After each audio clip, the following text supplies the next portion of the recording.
मैं चंद्रशेखर ने पूरे होश में ये पत्र लिखकर आत्महत्या करने जा रहा हूँ कि ये कदम उठाने में मेरी मजबूरी है, क्योंकि मैं कोर्ट कचहरी के मामलों से तंग आ गया हूँ। मेरे पड़ोसियों ने मेरा जीना मुश्किल कर दिए हैं। मेरे पड़ोसी डॉक्टर शिवानी निषाद मेरे और मेरी मम्मी के ऊपर झूठा मुकदमा दर्ज करवा कर मेरा भविष्य खराब कर दिए हैं। मैं इंदौर में कोचिंग के लिए घर गिरवी रख कर गया था ताकि मैं नौकरी कर अपने परिवार को सहयोग कर पाऊँ, लेकिन उन्होंने मेरे ऊपर जो केस दर्ज करवाए, जिसके कारण ना मैं पढ़ाई कर पाया, ना ही अब घर में रहता। कि शिवानी दीदी मुझे धमकी देती है, घर बेचकर मोहल्ला छोड़कर चले जाओ, नहीं तो बलात्कार छेड़छाड़ के केस में फंसाकर तुम्हें जेल भेज दूंगी। इतने डर में मैं नहीं जी सकता। इनके खिलाफ पुलिस के पास शिकायत दर्ज करवाने जाओ, हमारी शिकायत दर्ज नहीं करते। मैं परेशान हो गया हूँ। परिवार की परिस्थिति इतनी अच्छी नहीं है कि कोर्ट कचहरी में पैसे लगा पाए। इतनी प्रताड़ना मेरे पड़ोसियों से झेलने के बाद अब जीने की इच्छा खत्म हो गई है। शिवानी दीदी मुझे धमकी देती है तो बलात्कार छेड़छाड़ के केस में फंसाकर तुम्हें जेल भेज दूंगी। दूंगी। Crime number 39/2023 for offense section 34 बटे Offenses under section 306. 306 and 34. Madam, what are the allegations? Yes, Lordship. May I read the contents of the? Yeah, man, please. There is a dying declaration on that basis. मैंने dying declaration में allegation क्या है? जी I am reading. चले dying declaration पढ़ लेते हैं। जी। That मैं- dying declaration is at which page, madam? Lordship, I have filed the FIR only just 2 आपके days. पास डायरी है? हाँ, अभी आ गया है मेरे पास भी। FIR चार्जशीट अभी फाइल हुई है, क्योंकि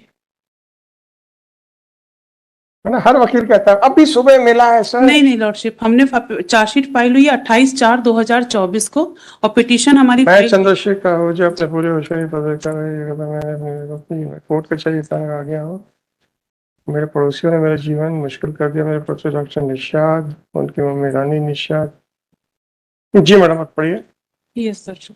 मैं चंद्रशेखर आहूजा अपने पूरे होश में ये पत्र लिखकर आत्महत्या करने जा रहा हूँ कि ये कदम उठाने में मेरी मजबूरी है, क्योंकि मैं कोर्ट कचहरी के मामलों से तंग आ गया हूँ। मेरे पड़ोसियों ने मेरा जीना मुश्किल कर दिए हैं। मेरे पड़ोसी डॉक्टर शिवानी निषाद, उनकी मम्मी रानी निषाद, कैलाश नंदनवार, अनीता नंदनवार, तीजन कुशराम ने मेरे और मेरी मम्मी के ऊपर झूठा मुकदमा दर्ज करवा कर मेरा भविष्य खराब कर दिए हैं। मैं इंदौर में कोचिंग के लिए घर गिरवी रख कर गया था ताकि मैं नौकरी कर अपने परिवार को सहयोग कर पाऊं, लेकिन उन्होंने मेरे ऊपर जो केस दर्ज करवाए, जिसके कारण ना मैं पढ़ाई कर पाया, ना ही अब घर में रहता। यहाँ बम्बनी बंजर में रहने का कारण यही है क्योंकि शिवानी दीदी मुझे धमकी देती है, घर बेचकर मोहल्ला छोड़कर चले जाओ, नहीं तो बलात्कार छेड़छाड़ के केस में फंसाकर तुम्हें जेल भेज दूंगी। इतने डर में मैं नहीं जी सकता। इनके खिलाफ पुलिस के पास शिकायत दर्ज करवाने जाओ तो शिवानी दीदी के परिचित पुलिस आरक्षक सोइंसो और शैलेश गौतम और माटे हमारी शिकायत दर्ज नहीं करते। मैं परेशान हो गया हूँ। अभी मैं यहाँ बमनी में हूँ तो ये लोग मेरी मम्मी से लड़ते हैं, मारने पीटने, नॉट विजिबल, मारने पीटने का प्रयास करते हैं। अभी तक वो भी नहीं बिका। परिवार की परिस्थिति इतनी अच्छी नहीं है कि कोर्ट कचहरी में पैसे लगा पाए। इतनी परेशानी, इतनी प्रताड़ना मेरे पड़ोसियों से झेलने के बाद अब जीने की इच्छा खत्म हो गई है। Contents of the time declaration. नहीं मैडम, असली चीज तो आपने छोड़ दी है। खत्म हो गई है। भगवान इन लोगों को कभी माफ नहीं करेगा। ये लोग मैडम, जी आपने असली चीज तो बीच में से छोड़ दी है। जी पढ़ा है। परिस्थिति इतनी अच्छी नहीं है कि कोर्ट कचहरी में पैसा लगाए। इतनी परेशानी, इतनी प्रताड़ना मेरे पड़ोसियों से शिवानी दीदी मुझे क्या धमकी देती है, ये कहाँ पढ़ा ना मैंने? पढ़ दिया तो मैंने ध्यान नहीं दिया, सॉरी। मैंने पढ़ा है सर। फिर से बता दीजिए। शिवानी दीदी मुझे धमकी देती है घर बेचकर मोहल्ला छोड़ के चले जाओ, नहीं तो बलात्कार छेड़छाड़ के केस में फंसाकर तुम्हें जेल भेज दूंगी। जी। इतने डर से मैं नहीं जी सकता। इनके खिलाफ पुलिस के पास शिकायत दर्ज करवाने जाओ तो शिवानी दीदी के परिचय पुलिस आरक्षक शैलेश गौतम और माटे हमारी शिकायत दर्ज करने ही नहीं देते। जी, ये मेन एलिगेशन है। ये मैंने पढ़ा सर। कोई बात नहीं, मैं एक्चुअली दूसरे डॉक्यूमेंट देख रहा था। I might have missed it, no difficulty. जी। इस पे आप बताइए, किसी को ये आरोप लगाना कि तेरे को हम झूठे ऑफेंस में बलात्कार के केस में फंसा देंगे। लॉर्डशिप, ये एलिगेशन लगाए इन्होंने जो डाइंग डिक्लेरेशन में ये मेंशन किया है, ये एक पीएससी की तैयारी कर रहे थे जैसे कि व्हाटएवर इट इज, ये डाइंग डिक्लेरेशन है। Whether it is reliable or not reliable, it is the job of the trial court. I agree. Now the only allegation is that the applicant number one was in a habit of threatening the deceased that she would falsely implicate him in a false case of rape. Lordship, if the entire process, case diary I have perused, Lordship, there is not a single madam document. Case diary आपके हाथे कैसे चढ़ गई ये नहीं, भी बता। charge sheet, I am sorry, I have. आपने केस डायरी बोला मैं सच निकलता है इस कोर्ट में। No, no, Lordship, I have gone through the entire charge sheet, आपने Lordship, कहा you have seen the entire case diary. not the case diary. 172 की लाइट में आप बता दीजिए, आप तो इतने पावरफुल हैं, ऐसे ये तो लिखा है कि आपके Lordship, I have gone through the madam charge sheet, Lordship, I have. Madam it was a madam आपके एफआईआर में लिखा है, सॉरी डाइंग डिक्लेरेशन में लिखा है कि पुलिस वाले आपके खिलाफ रिपोर्ट नहीं लिखने देते, और आप कह रहे हैं मैंने डायरी देखी हुई है। Diary nahi, Lordship, I have gone through the charge sheet. The charge sheet has been filed on 28/4/2024. Then I have gone through the entire charge sheet. पूरे charge sheet में there एक single ऐसा कोई complaint तक file कहीं किया हुआ है जो इन्होंने कहीं सीएम को दिया हो या किसी सीएम हेल्पलाइन में दिया हो या कहीं पे भी कोई कंप्लेन किया हो। मैडम अनफॉर्चुनेटली डायरी में सब लगी हुई है, मैं वही देख रहा था जब आप पढ़ रही थी। हमें जो कागज दिए, हमें जो डॉक्यूमेंट्स दिए गए उसमें सिर्फ एक एनसीआर इन्होंने लगाई हुई है जो इन्होंने हमें दिया है, उसके अलावा कोई भी दस्तावेज इन्होंने नहीं दिया। एक एनसीआर वो पेज ठीक नंबर है, 56 देखते पे। हैं। नाउ ये इनकी मदर का नाम क्या है? Rani Nishad. Rani Nishad is the mother of ना डिसीज की मदर का शांति बाई है शायद ये, जी मैडम। शांति आहूजा। जी इसमें जो स्टेटमेंट्स हैं लॉर्डशिप, शांति आहूजा के भी स्टेटमेंट्स लगे हुए हैं। मेरा प्राइमा फेसी लॉर्डशिप आर्गुमेंट ये है कि इवन पूरा का पूरा प्राइमा फेसी केस को एज इट इज भी एक्सेप्ट किया जाए तो जो 107 के इंग्रेडिएंट्स हैं लॉर्डशिप, देन 107 मैडम मैं वही कह रहा हूँ, किसी को भी झूठा 376 के या 354 के केस में फंसाने की धमकी देना नहीं आएगा, बस इतनी बहस कर दीजिए। देयर मस्ट बी सम कुछ एविडेंस तो कुछ evidence, dying declaration is more than sufficient. मैंने आपसे कहा whether it is reliable or not reliable, it is a matter of trial. What else is required madam? Dying declaration पे supreme court का क्या law है? That a person who is on his deathbed is not likely to speak false. Yes, but it is not the gospel truth. It is subject to verification whether it is proved or not. Yes. So it is to be done in the trial. One judgment is there, Lordship, I have filed. क्या dying declaration को 482 में discard कर देना चाहिए? ये इसमें एक judgement हमने पेश किया है एनेक्चर A2 में, Jio Varghese versus state of Rajasthan. कौन से कहाँ पे पेश किया? Page number annexure A2 page number 13। हाँ जी, क्या लिखा है इसमें? डाइंग डिक्लेरेशन इसमें क्या झूठा फंसाने का प्रोसिक्यूशन की स्टोरी ये थी लॉर्डशिप। मैडम जी, इसमें इतना है कि रेप के झूठे एलिगेशन लगाने के आरोप जो है 306 में नहीं आएंगे। नहीं, ऐसा स्पेसिफिक इस पॉइंट पे नहीं है, बट दैट मस्ट बी, इसमें आया है लॉर्डशिप। सुसाइड नोट उसमें भी था, एक बच्चे को, एक टीचर के ऊपर एलिगेशन था कि उन्होंने बच्चे के साथ मारपीट की जिससे बच्चे। ठीक है ना, every aspect has to be dealt with separately. किसी को थप्पड़ मार देना वो भी टीचर के द्वारा, she is a doctor by profession lordship, may be hardly matters, she may be a doctor but whether she can commit an offence, that is the question. या फिर आप आईपीसी में बता दीजिए कि doctors are exempted from offence. No that is not. आपको exemption मिलेगा सिर्फ मैथ्यू जैकब वाले जजमेंट में, कहीं और एग्जम्पशन नहीं है।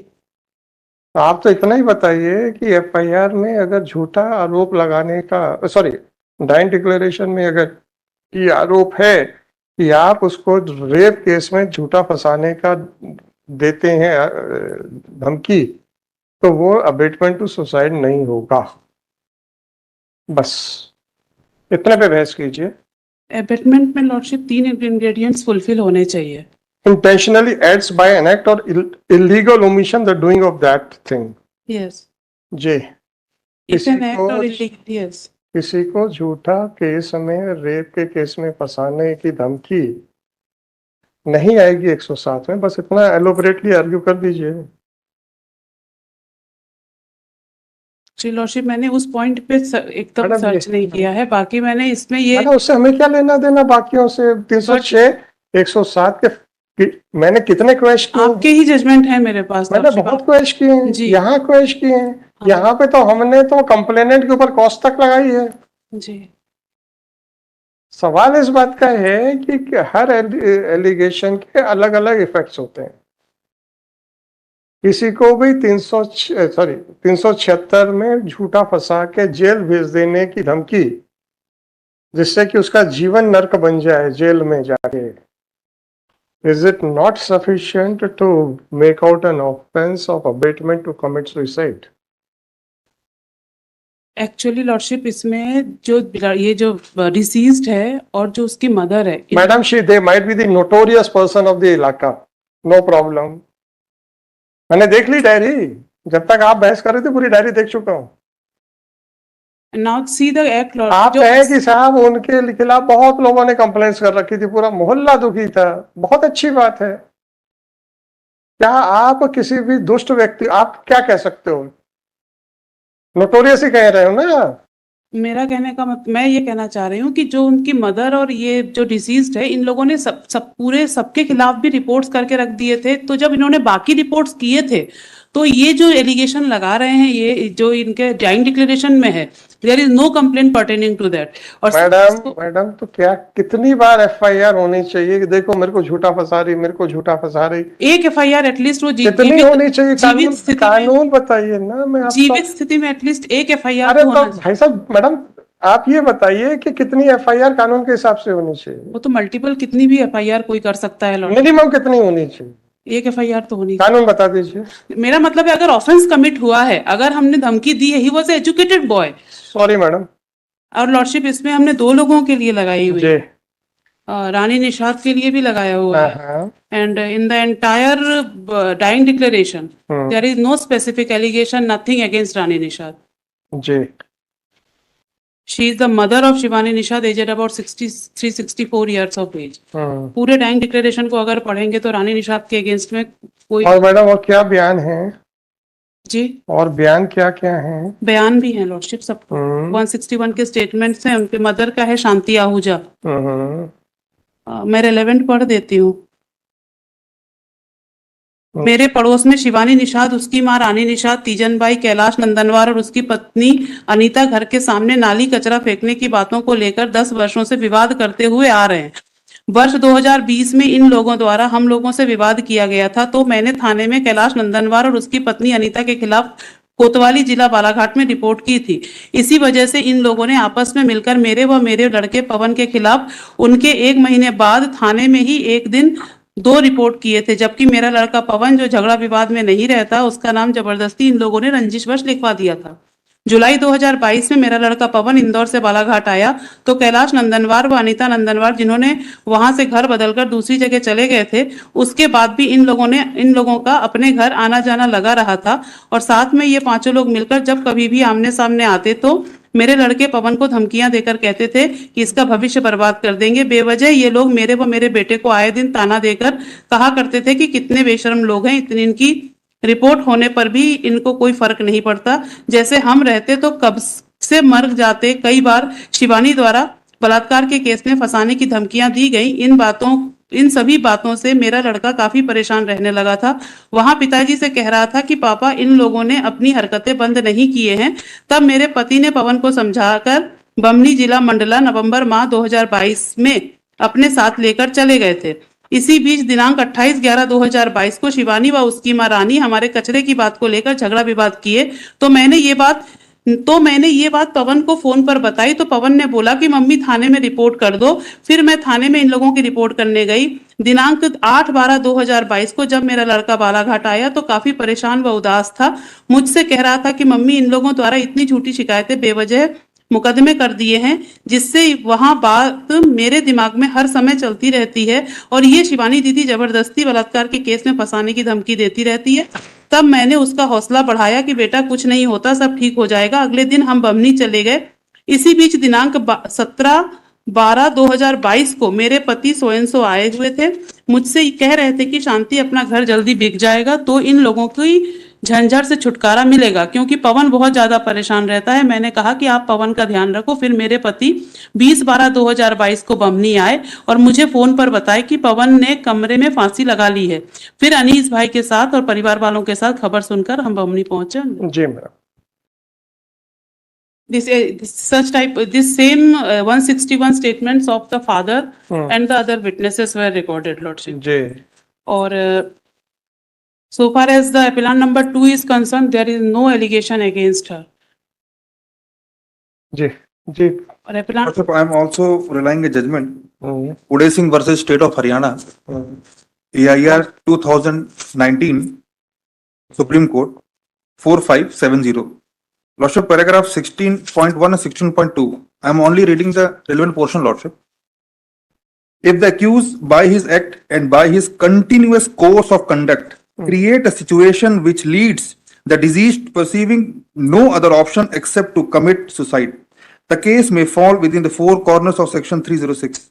If the accused plays an active role in tarnishing the self-esteem and self-respect of the victim, which eventually draws the victim to commit suicide, the accused may be held guilty for abandoned suicide. Here, in the present case, this is not the case of applicant, that there is only bald allegations.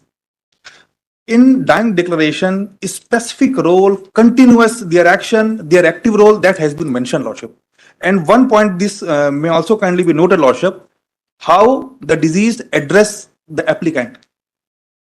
He has said, Didi. And what type of allegations they have made? They all together are libel, Lordship, and trial is to be.